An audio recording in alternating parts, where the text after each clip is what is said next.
Ayun mga kababayan ko ha, grabe naman itong mag-isip si Trillanes ha. Takot sa sariling multo niyang ginagawa. Galaw mo kang igaya mo sa iyong isipan itong isipan ni Vice President Sara Duterte.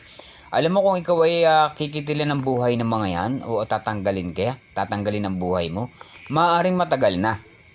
Dahil sa paninira na ginagawa mo sa kanilang pamilya. How many years na ba na ikaw ay sinisira yung pangalan ng mga Duterte? Ha, Trillanes. Ilang taon mo nang sinisira yan pero ayan at buhay ka pa. Huwag mong pasamayin masyado yung mga Duterte sa paningin ng maraming tao.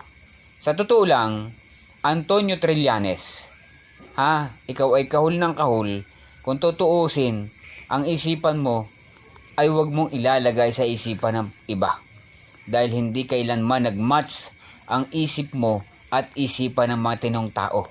Ang asong kagaya mo, na tahol ng tahol, never yan ma-adapt ng sabi nga natin ay matalinong tao. Ha? Matatalinong tao ang mga Duterte, unlike naman sa kagaya mo. Ha? Ugaling aso, ugaling talangka. Yan ba gusto mo? Na igagaya mo sa isipan mo yung ugali ng mga Duterte? Ang layo naman, Trillanes. Ha? Ang layo. Kaya ikaw, huwag kang utak talangka. Ha? Kung ikaw ay utak talangka, ikaw na lamang yon. Huwag na sila. Ha? Huwag na sila. Ha? Huwag mo igagaya ugali mo sa ugali ng iba. Ha? Nakakapikon ka na sa totoo lang. Puro ka paninira, sa totoo lang. Ha?